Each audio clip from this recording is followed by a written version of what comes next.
Episode 2। तो चलिए आगे बढ़ते हैं एपिसोड 2 में।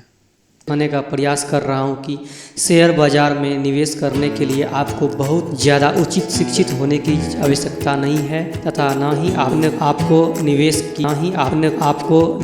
की शुरुआत के लिए 1-2 लाख रुपयों की आवश्यकता है। इस कहानी में अब्दुल 12वीं पास है तो भी आप लोग आगे की कहानी में पढ़ेंगे कि शेयर मार्केट में अब्दुल जीरो से हीरो कैसे बना। दूसरी तरफ अब्दुल की माली हालात पढ़ने से आप यह सीख सकते हैं कि यदि आप उससे भी खराब हालात से गुजर रहे हैं तो ही आप शेयर बाजार में निवेश करना शुरू कर सकते हैं। यदि खुदा के करम से आपके हालात अब्दुल से बेहतर हैं तथा यह पुस्तक आपके हाथ में है तो आप आज से दौलतमंद बनने का रास्ते पर निकल पड़े हैं।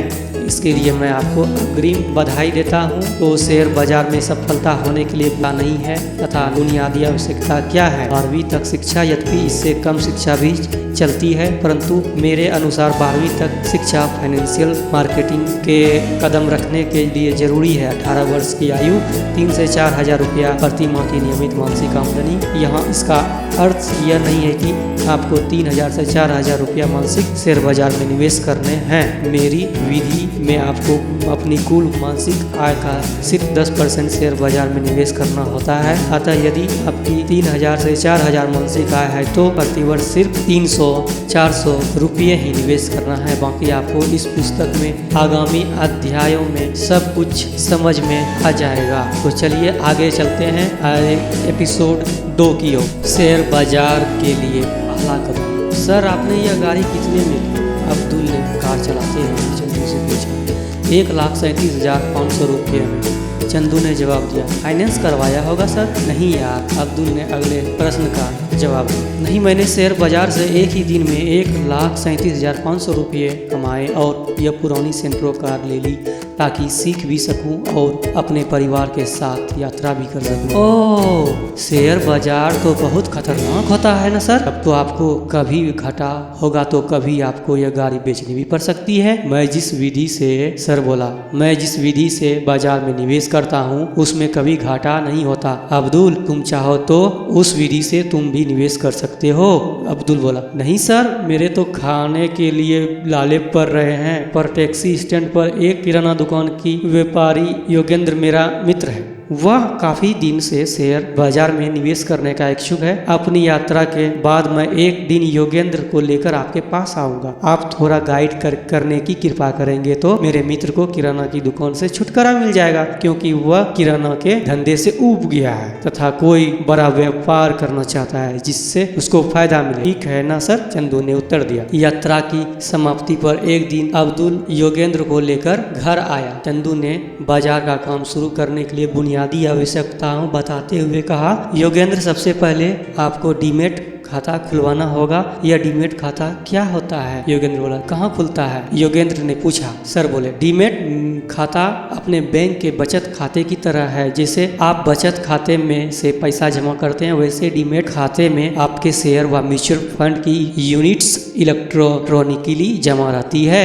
वैसे तो डीमेट खाता NSDL या CDLS में खुलता है, परंतु आपको खाते में शेयर जमा करवाने और निकलवाने के लिए एक ब्रोकर की आवश्यकता होती है। इसलिए यह खाता आप ICICI बैंक की online trading branch ICICI director के माध्यम से खुलवा सकते हैं। फिर योगेंद्र बोला। पर सर, मैंने सुना है कि ICICI बैंक का तो ब्रोकरेज चार्ज बहुत ज्यादा है। मैं दिन रात इंटरनेट पर कुछ कम चार्ज ब्रोकरों का विज्ञापन देखता हूँ, वहाँ क्यों नहीं खुलवाऊं? यदि आपको कोई लिंक ही देकर या कहता है कि इस लिंक पर जाकर डीमेट खाता खुलवाए, यह ब्रोकर बहुत सस्ता है, तो आप पहले तो ध्यान दे वह की लिंक उसका एफिलिएट लिंक है, अर्थात उस कंपनी में खाता खुलवाने पर उस व्यक्ति को कमीशन मिलेगा जिससे आपको लिंक भेजा, इसलिए वह आपको उत्साहित कर रहा है। दूसरा बिंदु यह भी है, याद रखें कि यदि कंपनी की कोई भी ब्रांच आपके निकटतम नहीं है तो कभी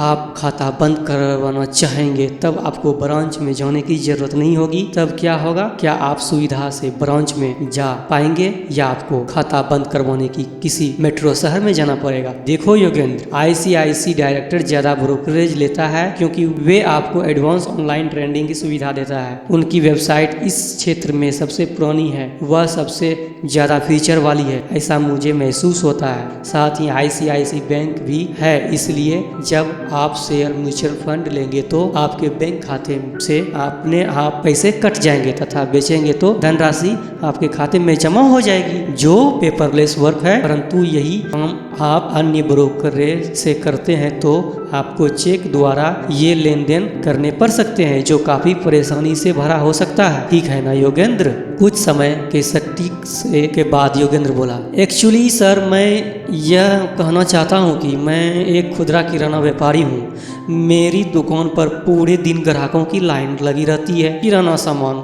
निकालना, तौलना, ग्राहकों से पैसा लेना, उनसे मोल भाव की झिकझिक में मेरा पूरा दिन निकल जाता है सर। इसलिए मैं चाहता था कि मैं अपना खाता खुलवाकर इसका ID व पासवर्ड आपको या महेश सर को मैं सौंप दूँ। चलिए महेश सर क्या कहते हैं? मैं महेश चंद्र कौशिक इस पुस्तक का लेखक हूँ।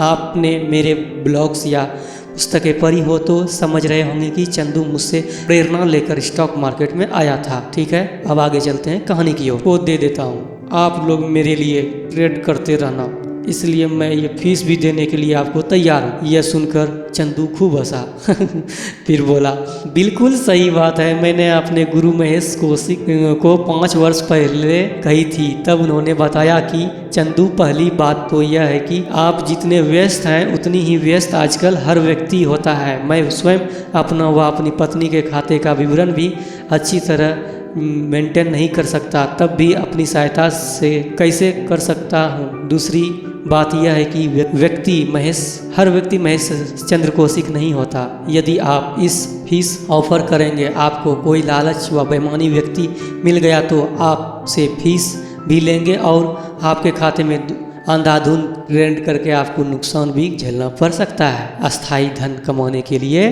स्वयं मेहनत करना आवश्यक है, क्योंकि धन व मेहनत समानुपाती है। यदि आप बगैर मेहनत किए धन कमाते हैं तो ऐसा धन अस्थायी नहीं होता। चाणक्य ने कहा था, बगैर मेहनत से कमाया धन 12 वर्ष में मूल व ब्याज सहित समाप्त हो जाता है। ऐसी ऐश्वर्य व्यवस्था। अब्दुल, जो अभी तक चुपचाप सुन रहा था, बोला, हाँ सर, मेरे चाचा कहते थे मेहनत के बगैर धंधे में बरकत नहीं होती। तुमने ठीक कहा अब्दुल, मैंने बहुत सुना है तुम लोग मेहनत की कमाई हक व हलाल की कमाई कहते हो तथा इसी से बरकरार होता है। ऐसा मेहनत हो। चंदू बोला, हाँ सर, बहुत बोला। अभी तक मैंने यह भी सोचा था कि शेयर बाजार में निवेश करना ब्याज कमाने की तरह बगैर मेहनत का कार्य है। आपकी बातों से मुझे बहुत आश्चर्य हो रहा है कि शेयर बाजार में मैं भी मेहनत की आवश्यकता है। यदि ऐसा है तब मैं भी जब कभी भविष्य में धनवान हो जाऊंगा तो शेयर बाजार में निवेश करना चालू कर दूंगा। अब्दुल ने अपनी बात आगे बढ़ाई। पर अब्दुल, मैंने तुमसे पहले ही कहा था कि शेयर बाजार में निवेश करने के लिए धनवान होने की आवश्यकता नहीं है। तुम यदि निम्न शर्तें पूरी करते हो तो तुम भी शेयर बाजार में निवेश करके अपने आपको शेयर होल्डर व उद्योगपति मानकर गौरवान्वित महसूस कर सकते हो। मैं ये शर्तें फिर से दोहराता हूँ। 12वीं तक शिक्षा। ध्यान से मेरे भाइयों, मेरे दोस्तों, मेरे वीडियो ऑडियो देखने वाले जितने भी हमारे देखने वाले हैं, कृपया ध्यान से सुने। 12वीं तक शिक्षा, यद्यपि इससे कम शिक्षा भी चलती है, परंतु मेरे अनुसार 12वीं तक शिक्षा फाइनेंशियल मार्केट में कदम रखने के लिए ज़रूरी है। 18 वर्ष की आयु 3000 से 4000 प्रति माह की नियमित मासिक आमदनी 10% आपको प्रति माह बचाकर शेयर बाजार में निवेश करना पड़ेगा। तो चलिए कहानी की ओर चलते हैं। अब्दुल ने कहा, यह कैसे संभव है सर? यदि मेरे पास शेयर में लगाने के लिए पूंजी ही नहीं है तो मैं कैसे शेयर खरीद सकता हूँ? चंदू बोला, इसके लिए तुम्हें बेबीलोन का सबसे अमीर आदमी का पुस्तक का अध्ययन करना होगा। सौभाग्य से यह पुस्तक मुझे मेरे गुरु महेश कौशिक जी सर ने भेंट की थी। वह प्रति मैं तुम्हें दे देता हूँ, तुम उसका पूरा अध्ययन अवश्य करो। यह पुस्तक तुम्हें शेयर बाजार के लिए पैसों की व्यवस्था कहाँ से करनी है सब कुछ बता देगी। योगेंद्र बोला, सर मुझे भी यह पुस्तक पढ़नी है। चंदू ने कहा, आप यह पुस्तक अमेजॉन से ऑनलाइन मंगवाकर पढ़ सकते हैं। इसका लिंक भी नेक्स्ट पार्ट जल्दी ही रिलीज होंगे। तब तक के लिए लाइक कमेंट शेयर जरूर कर दे।